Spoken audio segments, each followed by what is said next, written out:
All welcome to study win PSC. പ്രധാനപ്പെട്ട UN ഏജൻസികളെക്കുറിച്ചാണ് ഇന്നത്തെ ഈ ക്ലാസ്സിൽ പഠിക്കുന്നത്. ഈ ക്ലാസ്സിനെ ബേസ് ചെയ്ത് ഈ വീഡിയോയുടെ താഴെയുള്ള കമൻറ്റ് ബോക്സിൽ 2 ചോദ്യങ്ങൾ ഉണ്ടായിരിക്കും.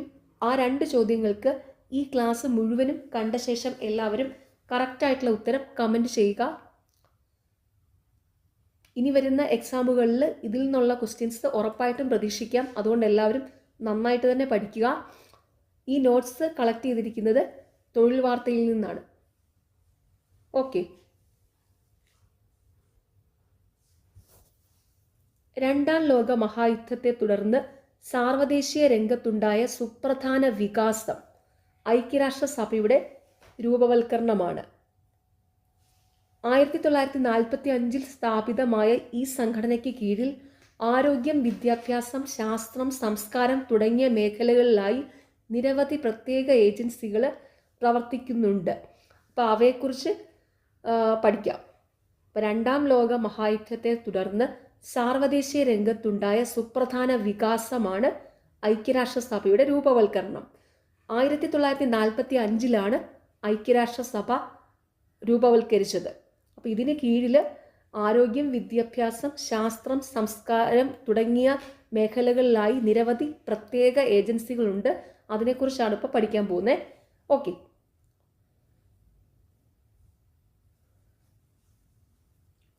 മുൻഗാമി ഐക്യരാഷ്ട്രസഭയുടെ മുൻഗാമി എന്നറിയപ്പെടുന്നത് ലീഗ് ഓഫ് നേഷൻസ്, സർവ്വരാജ്യ സഖ്യം ആണ്. ഐക്യരാഷ്ട്രസഭയുടെ മുൻഗാമി എന്നറിയപ്പെടുന്നത് ലീഗ് ഓഫ് നേഷൻസ് അഥവാ സർവ്വരാജ്യ സഖ്യമാണ്. സ്വിറ്റ്സർലൻഡിലെ ജനീവ ആസ്ഥാനമാക്കി സർവ്വരാജ്യ സഖ്യം പ്രവർത്തനം ആരംഭിച്ചത് 1920 അപ്പോൾ സ്വിറ്റ്സർലൻഡിലെ ജനീവ ആസ്ഥാനമാക്കി സർവ്വരാജ്യ സഖ്യം പ്രവർത്തനം ആരംഭിച്ചത് 1920 1919 വേഴ്സൈൽസ് ഉടമ്പടി പ്രകാരമാണ് സർവ്വരാജ്യ സഖ്യം രൂപം കൊണ്ടത്. 1919 വേഴ്സൈൽസ് ഉടമ്പടി പ്രകാരമാണ് സർവ്വരാജ്യ സഖ്യം രൂപം കൊണ്ടത്. രണ്ടാം ലോക മഹായുദ്ധം തടയാനുള്ള ശ്രമങ്ങളിൽ പരാജയപ്പെട്ടതിനെ തുടർന്ന് സർവ്വരാജ്യ സഖ്യത്തിന്റെ പ്രവർത്തനം നിലച്ചു. അപ്പോൾ ഐക്യരാഷ്ട്ര സംഘടനയുടെ മുൻഗാമി എന്നറിയപ്പെടുന്നത് ലീഗ് ഓഫ് നേഷൻസ് അഥവാ സർവ്വരാജ്യ സഖ്യമാണ്. ഈ സർവ്വരാജ്യ സഖ്യത്തിന്റെ ആസ്ഥാനം ജനീവയിലെ സ്വിറ്റ്സർലൻഡ് ആയിരുന്നു. സർവ്വരാജ്യ സഖ്യം പ്രവർത്തനം ആരംഭിച്ചത് 1920 1919 വേഴ്സൈൽസ് ഉടമ്പടി പ്രകാരമാണ് സർവ്വരാജ്യ സഖ്യം രൂപം കൊണ്ടത്. രണ്ടാം ലോക മഹായുദ്ധം തടയാനുള്ള ശ്രമങ്ങളിൽ പരാജയപ്പെട്ടതിനെ തുടർന്ന് സർവ്വരാജ്യ സഖ്യത്തിന്റെ പ്രവർത്തനം നിലച്ചു. ഓക്കെ,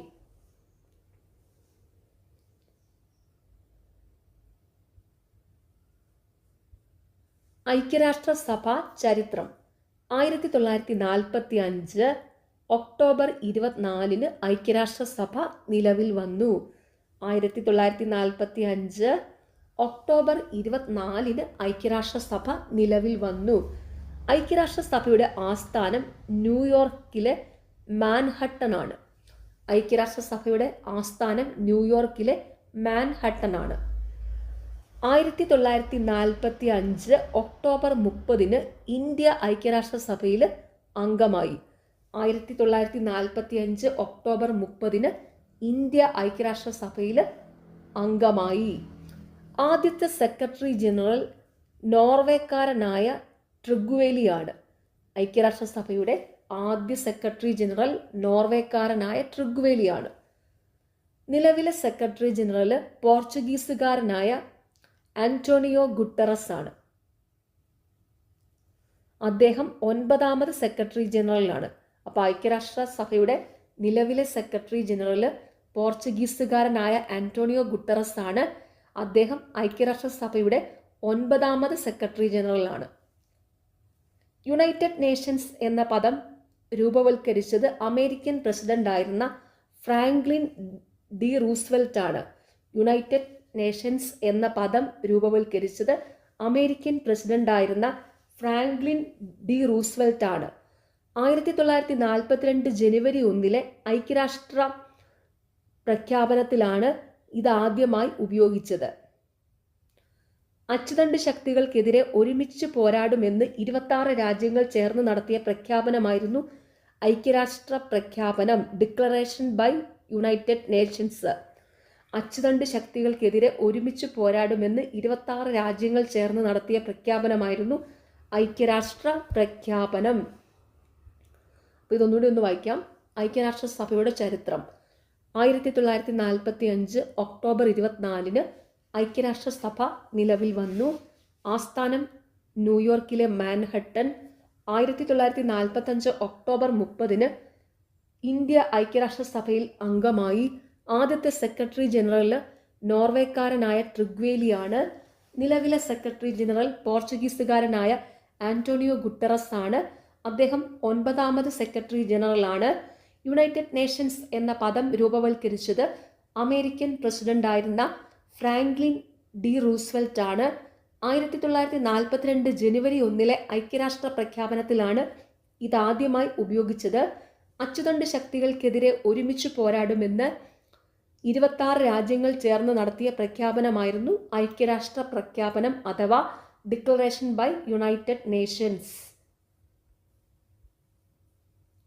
ഐക്യരാഷ്ട്രസഭയുടെ പ്രധാന ഘടകങ്ങൾ: പൊതുസഭ, ജനറൽ അസംബ്ലി, രക്ഷാസമിതി, സെക്യൂരിറ്റി കൗൺസിൽ, സാമ്പത്തിക സാമൂഹിക സമിതി, സെക്രട്ടേറിയറ്റ്, അന്താരാഷ്ട്ര നീതിന്യായ കോടതി. ഐക്യരാഷ്ട്രസഭയുടെ പ്രധാന ഘടകങ്ങളാണ് പൊതുസഭ, രക്ഷാസമിതി, സാമ്പത്തിക സാമൂഹിക സമിതി, സെക്രട്ടേറിയറ്റ്, അന്താരാഷ്ട്ര നീതിന്യായ കോടതി. മുൻപ് ട്രസ്റ്റിഷിപ്പ് കൗൺസിൽ, പരിരക്ഷണ സമിതി എന്നൊരു ഘടകം കൂടി ഉണ്ടായിരുന്നു. 1994 അവസാനത്തെ ട്രസ്റ്റിഷിപ്പ് ടെറിട്ടറി ആയിരുന്ന പലാവു സ്വതന്ത്ര രാഷ്ട്രമായതോടെ പരിരക്ഷണ സമിതിയുടെ പ്രവർത്തനം നിലച്ചു. മുൻപ് ട്രസ്റ്റിഷിപ്പ് കൗൺസിൽ, പരിരക്ഷണ സമിതി എന്നൊരു ഘടകം കൂടി ഐക്യരാഷ്ട്രസഭയ്ക്ക് ഉണ്ടായിരുന്നു. 1994 അവസാനത്തെ ട്രസ്റ്റിഷിപ്പ് ടെറിട്ടറി ആയിരുന്ന പലാവു സ്വതന്ത്ര രാഷ്ട്രമായതോടെ പരിരക്ഷണ സമിതിയുടെ പ്രവർത്തനം നിലച്ചു. 5 ഘടകങ്ങളിൽ അന്താരാഷ്ട്ര നീതിന്യായ കോടതി ICJ ഒഴികെയുള്ളവയുടെ ആസ്ഥാനം ന്യൂയോർക്കിലാണ്. നെതർലാൻഡ്സിലെ ഹേഗിലാണ് ICJയുടെ ആസ്ഥാനം. അപ്പം 5 ഘടകങ്ങൾ, ഐക്യരാഷ്ട്രസഭയുടെ പ്രധാനപ്പെട്ട 5 ഘടകങ്ങളാണുള്ളത്. ആ 5 ഘടകങ്ങളിൽ അന്താരാഷ്ട്ര നീതിന്യായ കോടതി ഒഴികെയുള്ളവയുടെ ആസ്ഥാനം ന്യൂയോർക്കിലാണ്. അന്താരാഷ്ട്ര നീതിന്യായ കോടതിയുടെ ആസ്ഥാനം നെതർലാൻഡ്സിലെ ഹേഗിലാണ്. അപ്പോൾ ഇവിടെ പൊതുസഭ, രക്ഷാസമിതി, സാമ്പത്തിക സാമൂഹിക സമിതി, സെക്രട്ടേറിയറ്റ്, ഇതിൻ്റെ എല്ലാം ആസ്ഥാനം ന്യൂയോർക്കിലാണ്. അന്താരാഷ്ട്ര നീതിന്യായ കോടതിയുടെ ആസ്ഥാനം നെതർലാൻഡ്സിലെ ഹേഗിലാണ്. UN ഏജൻസികൾ: അന്താരാഷ്ട്ര തൊഴിൽ സംഘടന, ആസ്ഥാനം ജനീവ.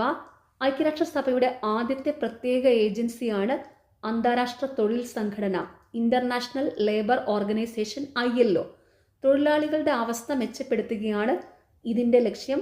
1919 സ്ഥാപിതമായ സംഘടന 1969 സമാധാന നോബലിന് അർഹമായി. അന്താരാഷ്ട്ര തൊഴിൽ സംഘടനയുടെ ആസ്ഥാനം ജനീവയാണ്. ഐക്യരാഷ്ട്രസഭയുടെ ആദ്യത്തെ പ്രത്യേക ഏജൻസിയാണ് അന്താരാഷ്ട്ര തൊഴിൽ സംഘടന അഥവാ ഇന്റർനാഷണൽ ലേബർ ഓർഗനൈസേഷൻ ILO. തൊഴിലാളികളുടെ അവസ്ഥ മെച്ചപ്പെടുത്തുകയാണ് ഇതിൻ്റെ ലക്ഷ്യം. 1919 സ്ഥാപിതമായ സംഘടന 1969 സമാധാന നോബലിന് അർഹമായി. അന്താരാഷ്ട്ര തൊഴിൽ സംഘടന സ്ഥാപിതമായിരിക്കുന്നത് 1919. ലോക ആരോഗ്യ സംഘടന, ആസ്ഥാനം ജനീവ.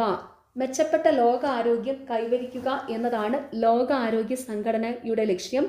സാംക്രമിക രോഗങ്ങൾ നിയന്ത്രിക്കുന്നതിനു വേണ്ടി പ്രവർത്തിക്കുന്നു. കോളറ പോലുള്ള രോഗങ്ങൾ നിർമ്മാർജ്ജനം ചെയ്യുന്നതിന് പിന്നാക്ക രാജ്യങ്ങൾക്ക് സഹായം ഏകുന്നു. 1948 ഏപ്രിൽ 7 നിലവിൽ വന്ന സംഘടനയുടെ സ്ഥാപക ദിനമാണ് ലോക ആരോഗ്യ ദിനമായി ആചരിക്കുന്നത്, ഏപ്രിൽ 7. ലോക ആരോഗ്യ സംഘടനയുടെ ആസ്ഥാനം ജനീവയാണ്. മെച്ചപ്പെട്ട ലോകാരോഗ്യം കൈവരിക്കുക എന്നതാണ് ലോക ആരോഗ്യ സംഘടന അഥവാ വേൾഡ് ഹെൽത്ത് ഓർഗനൈസേഷൻ WHO ലക്ഷ്യം. സാംക്രമിക രോഗങ്ങൾ നിയന്ത്രിക്കുന്നതിനു വേണ്ടി പ്രവർത്തിക്കുന്നു. കോളറ പോലുള്ള രോഗങ്ങൾ നിർമ്മാർജ്ജനം ചെയ്യുന്നതിന് പിന്നാക്ക രാജ്യങ്ങൾക്ക് സഹായമേകുന്നു. 1948 ഏപ്രിൽ 7 ലോകാരോഗ്യ സംഘടന നിലവിൽ വന്നത്. 1948 ഏപ്രിൽ 7 ലോകാരോഗ്യ സംഘടന നിലവിൽ വന്നത്. ഈ സംഘടനയുടെ സ്ഥാപക ദിനമാണ് ലോക ആരോഗ്യ ദിനമായി ആചരിക്കുന്ന ഏപ്രിൽ 7. അപ്പോൾ ലോക ആരോഗ്യ ദിനമായി ആചരിക്കുന്ന ഏപ്രിൽ 7 ഈ ലോക ആരോഗ്യ സംഘടന സ്ഥാപിതമായ ദിനമാണ് കേട്ടോ. ലോക ആരോഗ്യ സംഘടന സ്ഥാപിതമായത് 1948 ഏപ്രിൽ 7 അതുകൊണ്ടാണ് ലോക ആരോഗ്യ ദിനം ഏപ്രിൽ 7 ആചരിക്കുന്നത്. ഓക്കെ. യുനെസ്കോയുടെ ആസ്ഥാനം Paris. UNESCO United Nations educational scientific and cultural organisation. UNESCO വിദ്യാഭ്യാസ രംഗത്തെ പുരോഗതിക്കായി പ്രവർത്തിക്കുന്നു. വിദ്യാഭ്യാസം, ശാസ്ത്രം, സംസ്കാരം എന്നിവയിലുള്ള അന്താരാഷ്ട്ര സഹകരണത്തിലൂടെ അന്തർദേശീയ ധാരണ വളർത്തിയെടുക്കാൻ ശ്രമിക്കുന്നു. 1945 നവംബർ 16 നിലവിൽ വന്നു. യുനെസ്കോയുടെ ആസ്ഥാനം പാരീസാണ്. UNESCO United Nations educational scientific and cultural organization വിദ്യാഭ്യാസ രംഗത്തെ പുരോഗതിക്കായിട്ട് പ്രവർത്തിക്കുന്നു. വിദ്യാഭ്യാസം, ശാസ്ത്രം, സംസ്കാരം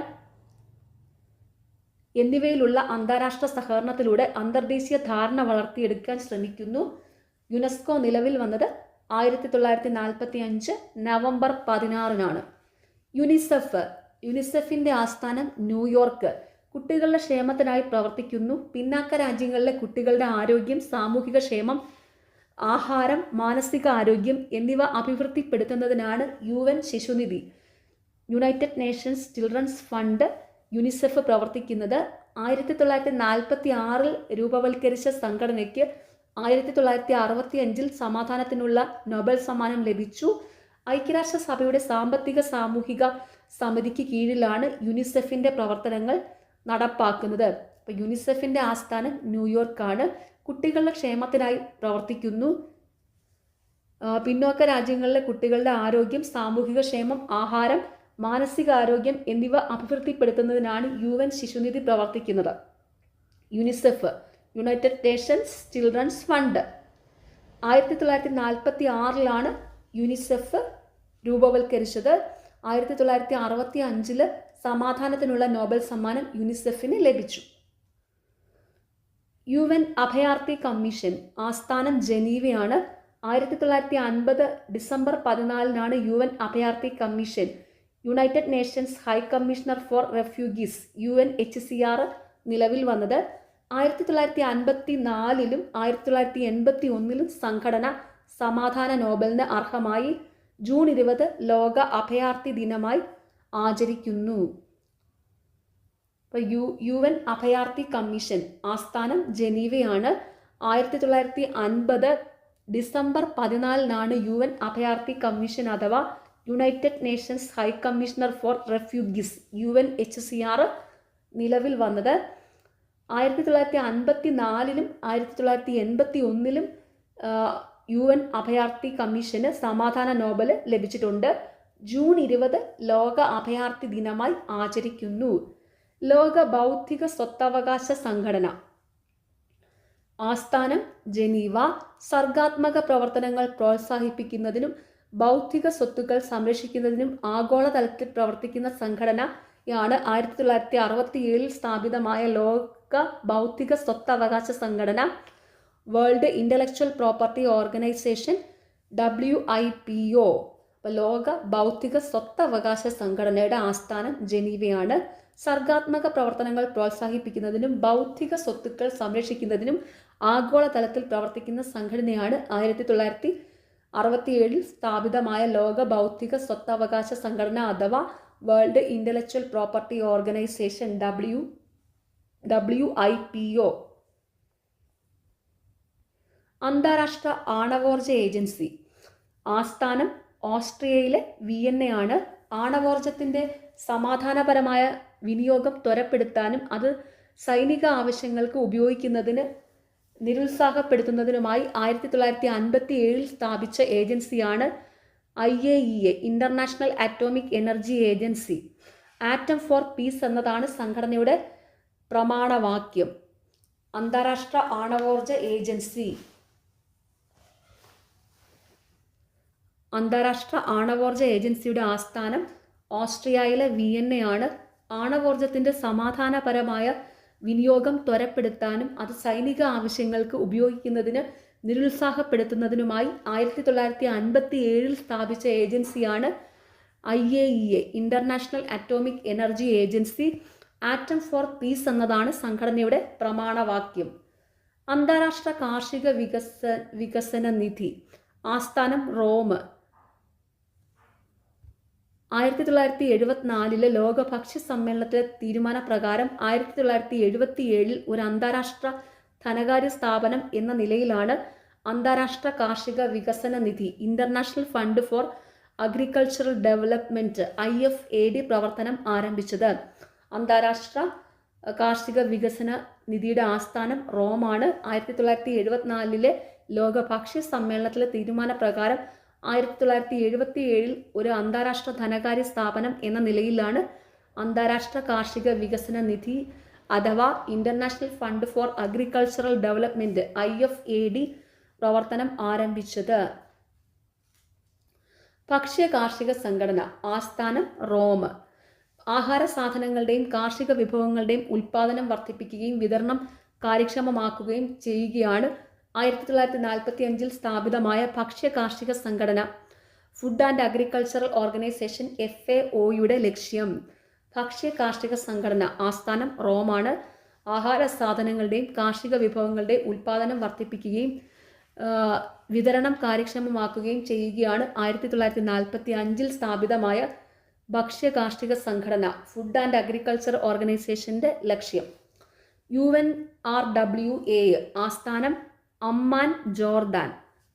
പലസ്തീൻ അഭയാർത്ഥികളുടെ ദുരിത നിവാരണത്തിനും അവർക്ക് തൊഴിൽ നൽകുന്നതിനും വേണ്ടി 1949 സ്ഥാപിതമായ ഏജൻസിയാണ് United Nations relief and works agency UNRWA. ആസ്ഥാനം ജോർദാനിലെ അമ്മാനാണ്. പലസ്തീൻ അഭയാർത്ഥികളുടെ ദുരിത നിവാരണത്തിനും അവർക്ക് തൊഴിൽ നൽകുന്നതിനും വേണ്ടി 1949 സ്ഥാപിതമായ ഏജൻസിയാണ് United Nations relief and works agency UNRWA. ലോകബാങ്ക് ആസ്ഥാനം വാഷിംഗ്ടൺ DC ആണ്. അംഗരാജ്യങ്ങളുടെ പുനർനിർമ്മാണത്തിനും വികസനത്തിനും ലോകബാങ്ക്, International Bank for Reconstruction and Development IBRD വായ്പ നൽകുന്നു. 1944 ജൂലൈ 1 മുതൽ 22 വരെ നടന്ന ബ്രെട്ടൺ വുഡ് സമ്മേളനത്തിന്റെ ഫലമായി രൂപം കൊണ്ടു. രണ്ടാം ലോക മഹായുദ്ധാനന്തരമുള്ള പുനർനിർമ്മാണ പ്രവർത്തനങ്ങൾക്ക് ധനസഹായം നൽകുക എന്ന ലക്ഷ്യത്തോടെയാണ് രൂപവൽകൃതമായെങ്കിലും ഇപ്പോൾ ദാരിദ്ര്യ നിർമ്മാർജ്ജന പ്രവർത്തനങ്ങൾക്ക് ധനസഹായം നൽകുന്നു. ബ്രെട്ടൺ വുഡ് ഇരട്ടകൾ എന്നറിയപ്പെടുന്നത് ലോകബാങ്കും IMFുമാണ്. ലോകബാങ്കിന്റെ ആസ്ഥാനം വാഷിംഗ്ടൺ DC ആണ്. അംഗരാജ്യങ്ങളുടെ പുനർനിർമ്മാണത്തിനും വികസനത്തിനും ലോകബാങ്ക്, International Bank for Reconstruction and Development IBRD വായ്പ നൽകുന്നു. 1944 ജൂലൈ 1 മുതൽ 22 വരെ നടന്ന ബ്രെട്ടൺ വുഡ് സമ്മേളനത്തിന്റെ ഫലമായി രൂപം കൊണ്ടു. രണ്ടാം ലോക മഹായുദ്ധാനന്തരമുള്ള പുനർനിർമ്മാണ പ്രവർത്തനങ്ങൾക്ക് ധനസഹായം നൽകുക എന്ന ലക്ഷ്യത്തോടെയാണ് രൂപവൽകൃതമായെങ്കിലും ഇപ്പോൾ ദാരിദ്ര്യ നിർമ്മാർജ്ജന പ്രവർത്തനങ്ങൾക്ക് ധനസഹായം നൽകുന്നു. ബ്രെട്ടൺ വുഡ് ഇരട്ടകൾ എന്നറിയപ്പെടുന്നത് ലോകബാങ്കും IMFുമാണ്. അന്താരാഷ്ട്ര നാണയനിധി ആസ്ഥാനം വാഷിംഗ്ടൺ DC. അന്താരാഷ്ട്ര സാമ്പത്തിക സഹകരണ, വ്യാപാരം, വികസനം എന്നിവയാണ് IMFന്റെ ഇന്റർനാഷണൽ മോണിറ്ററി ഫണ്ടിന്റെ ലക്ഷ്യം. അംഗരാജ്യങ്ങൾക്ക് ഹ്രസ്വകാല വായ്പ അനുവദിക്കുന്നു. അന്താരാഷ്ട്ര നാണയനിധി ആസ്ഥാനം വാഷിംഗ്ടൺ DC. അന്താരാഷ്ട്ര സാമ്പത്തിക സഹകരണ, വ്യാപാരം, വികസനം എന്നിവയാണ് IMFന്റെ ഇന്റർനാഷണൽ മോണിറ്ററി ഫണ്ടിന്റെ ലക്ഷ്യം. അംഗരാജ്യങ്ങൾക്ക് ഹ്രസ്വകാല വായ്പ അനുവദിക്കുന്നു. അന്താരാഷ്ട്ര ടെലികമ്മ്യൂണിക്കേഷൻ യൂണിയൻ ആസ്ഥാനം ജനീവയാണ്. റേഡിയോ, ടെലികമ്മ്യൂണിക്കേഷൻ എന്നിവയെ നിയന്ത്രിക്കുന്നതിനായി 1865 മെയ് 17 ഇന്റർനാഷണൽ ടെലഗ്രാഫ് യൂണിയൻ എന്ന പേരിൽ പാരീസിൽ രൂപം കൊണ്ടു. 1934 ഇന്റർനാഷണൽ ടെലികമ്മ്യൂണിക്കേഷൻ യൂണിയൻ എന്ന് പുനർനാമകരണം ചെയ്തു. ലോക കമ്മ്യൂണിക്കേഷൻ ദിനമായി മെയ് 17 ആചരിക്കുന്നു? അന്താരാഷ്ട്ര ടെലികമ്മ്യൂണിക്കേഷൻ യൂണിയൻ ആസ്ഥാനം ജനീവയാണ്. റേഡിയോ, ടെലികമ്മ്യൂണിക്കേഷൻ എന്നിവയെ നിയന്ത്രിക്കുന്നതിനായി 1865 മെയ് 17 ഇന്റർനാഷണൽ ടെലിഗ്രാഫ് യൂണിയൻ എന്ന പേരിൽ പാരീസിൽ രൂപം കൊണ്ടു. 1934 ഇന്റർനാഷണൽ ടെലികമ്മ്യൂണിക്കേഷൻ യൂണിയൻ എന്ന് പുനർനാമകരണം ചെയ്തു. ലോക ടെലികമ്മ്യൂണിക്കേഷൻ ദിനമായി ആചരിക്കുന്നത് മെയ് 17 ആണ്. അപ്പോൾ ലോക ടെലികമ്മ്യൂണിക്കേഷൻ ദിനം മെയ് 17. യൂണിവേഴ്സൽ പോസ്റ്റൽ യൂണിയൻ ആസ്ഥാനം സ്വിറ്റ്സർലൻഡിലെ ബേൺ ആണ്. അംഗരാജ്യങ്ങളുടെ പോസ്റ്റൽ സംവിധാന നയങ്ങൾ ഏകോപിപ്പിക്കുന്ന അന്താരാഷ്ട്ര സംഘടന. 1874 ഒക്ടോബർ 9 ജനറൽ പോസ്റ്റൽ യൂണിയൻ എന്ന പേരിൽ രൂപം കൊണ്ട സംഘടന. 1878 യൂണിവേഴ്സൽ പോസ്റ്റൽ യൂണിയൻ എന്ന പേര് സ്വീകരിച്ചത്. സ്ഥാപക ദിനമായ ഒക്ടോബർ 9 ലോക പോസ്റ്റൽ ദിനമായി ആചരിക്കുന്നു. ഇന്ത്യൻ പോസ്റ്റൽ ദിനം ഒക്ടോബർ 10 അപ്പോൾ universal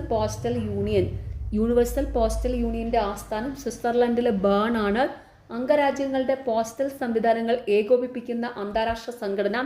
1874 October 9 general postal union എന്ന പേരിൽ രൂപം കൊണ്ട സംഘടന. 1878 യൂണിവേഴ്സൽ പോസ്റ്റൽ യൂണിയൻ എന്ന പേര് സ്വീകരിച്ചത്. സ്ഥാപക ദിനമായ ഒക്ടോബർ 9 ലോക പോസ്റ്റൽ ദിനമായി ആചരിക്കുന്നു. ഇന്ത്യൻ പോസ്റ്റൽ ദിനം ഒക്ടോബർ 10. ഓർത്ത് വെച്ചോണേ, ലോക പോസ്റ്റൽ ദിനം ഒക്ടോബർ 9, ഇന്ത്യൻ പോസ്റ്റൽ ദിനം ഒക്ടോബർ 10. ലോക പോസ്റ്റൽ ദിനം ഒക്ടോബർ 9, ഇന്ത്യൻ പോസ്റ്റൽ ദിനം ഒക്ടോബർ 10. അപ്പോൾ യൂണിവേഴ്സൽ പോസ്റ്റൽ യൂണിയന്റെ ആസ്ഥാനം സ്വിറ്റ്സർലൻഡിലെ ബേൺ ആണ്. ലോക കാലാവസ്ഥ ശാസ്ത്ര സംഘടന ആസ്ഥാനം ജനീവയാണ്. 1873 രൂപം കൊണ്ട ഇന്റർനാഷണൽ മെറ്റീരിയോളജിക്കൽ ഓർഗനൈസേഷനിൽ നിന്ന് 1950 രൂപം കൊണ്ട സംഘടനയാണ് ലോക കാലാവസ്ഥ ശാസ്ത്ര സംഘടന. വേൾഡ് മെറ്റീരിയോളജിക്കൽ ഓർഗനൈസേഷൻ WMO കാലാവസ്ഥ സംബന്ധമായ വിഷയങ്ങൾ കൈകാര്യം ചെയ്യുന്നു. ലോക കാലാവസ്ഥാ ശാസ്ത്ര സംഘടനയുടെ ആസ്ഥാനം ജനീവയാണ്. 1873 രൂപം കൊണ്ട ഇന്റർനാഷണൽ മെറ്റീരിയോളജിക്കൽ ഓർഗനൈസേഷനിൽ നിന്ന് 1950 രൂപം കൊണ്ട സംഘടനയാണ് ലോക കാലാവസ്ഥാ ശാസ്ത്ര സംഘടന. വേൾഡ് മെറ്റീരിയോളജിക്കൽ ഓർഗനൈസേഷൻ WMO കാലാവസ്ഥ സംബന്ധമായ വിഷയങ്ങൾ കൈകാര്യം ചെയ്യുന്നു. ലോക വിനോദസഞ്ചാര സംഘടന ആസ്ഥാനം സ്പെയിനിലെ മാഡ്രിഡ് ആണ്. വിനോദസഞ്ചാരങ്ങൾ ആവിഷ്കരിക്കുന്നതിന് ഉള്ള വേദിയായി പ്രവർത്തിക്കുന്ന വേൾഡ് ടൂറിസം ഓർഗനൈസേഷൻ UNWTO 1946 ലണ്ടനിൽ രൂപം കൊണ്ടു. ലോക വിനോദസഞ്ചാര സംഘടനയുടെ ആസ്ഥാനം സ്പെയിനിലെ മാഡ്രിഡ് ആണ്. വിനോദസഞ്ചാര നയങ്ങൾ ആവിഷ്കരിക്കുന്നതിനുള്ള വേദിയായി പ്രവർത്തിക്കുന്ന വേൾഡ് ടൂറിസം ഓർഗനൈസേഷൻ UNWTO 1946 ലണ്ടനിൽ രൂപം കൊണ്ടു. United Nations industrial development organisation ആസ്ഥാനം ഓസ്ട്രേലിയയിലെ വിയന്നയാണ്. അന്താരാഷ്ട്ര വ്യാവസായിക സഹകരണം ലക്ഷ്യമാക്കി പ്രവർത്തിക്കുന്ന സംഘടന 1966 നവംബറിലാണ് സ്ഥാപിതം ആയത്. United Nations industrial development organisation ആസ്ഥാനം ഓസ്ട്രേലിയയിലെ വിയന്ന. അന്താരാഷ്ട്ര വ്യാവസായിക സഹകരണം ലക്ഷ്യമാക്കി പ്രവർത്തിക്കുന്ന സംഘടന 1966 നവംബറിലാണ് സ്ഥാപിതമായത്. ഇന്റർനാഷണൽ മാരിടൈം ഓർഗനൈസേഷൻ ആസ്ഥാനം ലണ്ടൻ ആണ്. സുരക്ഷിതമായ നാവിക ഗതാഗതം ആവിഷ്കരിക്കുക, സമുദ്ര മലിനീകരണം തടയുക തുടങ്ങിയ പ്രവർത്തനങ്ങൾ അംഗരാജ്യങ്ങളുടെ സഹകരണത്തോടെ നടപ്പിലാക്കാൻ ശ്രമിക്കുന്ന ഇന്റർനാഷണൽ മാരിടൈം ഓർഗനൈസേഷൻ സ്ഥാപിതമായത് 1948 ഇന്റർനാഷണൽ മാരിടൈം ഓർഗനൈസേഷൻ IMOയുടെ ആസ്ഥാനം ലണ്ടൻ ആണ്. സുരക്ഷിതമായ നാവിക ഗതാഗതം ആവിഷ്കരിക്കുക, സമുദ്ര മലിനീകരണം തടയുക തുടങ്ങിയ പ്രവർത്തനങ്ങൾ അംഗരാജ്യങ്ങളുടെ സഹകരണത്തോടെ നടപ്പാക്കാൻ പരിശ്രമിക്കുന്ന ഇന്റർനാഷണൽ മാരിടൈം ഓർഗനൈസേഷൻ സ്ഥാപിതമായത് 1948 United Nations Conference on Trade and Development ആസ്ഥാനം ജനീവ. മൂന്നാം ലോകരാജ്യങ്ങളുടെ സാമ്പത്തിക വികസനം ത്വരപ്പെടുത്തുകയാണ് UNCTADയുടെ United Nations Conference on Trade and Development UNCTADയുടെ ലക്ഷ്യം. 1964 ഇത് സ്ഥാപിതമായത്. United Nations Conference on Trade and Development, ആസ്ഥാനം ജനീവ. മൂന്നാം ലോകരാജ്യങ്ങളുടെ സാമ്പത്തിക വികസനം ത്വരപ്പെടുത്തുകയാണ് UNCTADയുടെ United Nations Conference on Trade and ഡെവലപ്മെൻറ്റിൻ്റെ ലക്ഷ്യം. 1964 ഇത് സ്ഥാപിതമായത്. ഓക്കെ, അപ്പോൾ എല്ലാവരും നന്നായിട്ട് തന്നെ പഠിക്കുക. ഇനി വരുന്ന പരീക്ഷകളിൽ ഇതിൽ നിന്നുള്ള ക്വസ്റ്റ്യൻസ് ഒക്കെ ഉറപ്പായിട്ടും ചോദിക്കും. എല്ലാവരും നന്നായിട്ട് തന്നെ പഠിക്കുക. ഓക്കെ, നിങ്ങൾക്ക് ഈ ചാനൽ ഇഷ്ടപ്പെടുന്നുണ്ടെങ്കിൽ സബ്സ്ക്രൈബ് ചെയ്യുക, സപ്പോർട്ട് ചെയ്യുക, ഷെയർ ചെയ്യുക. പിന്നെ ഈ വീഡിയോയുടെ താഴെ ഹൈപ്പ് എന്നുള്ള ഒരു ഓപ്ഷനുണ്ട്, അതും കൂടി ഒന്ന് ക്ലിക്ക് ചെയ്ത് സപ്പോർട്ട് ചെയ്യുക. Okay, thank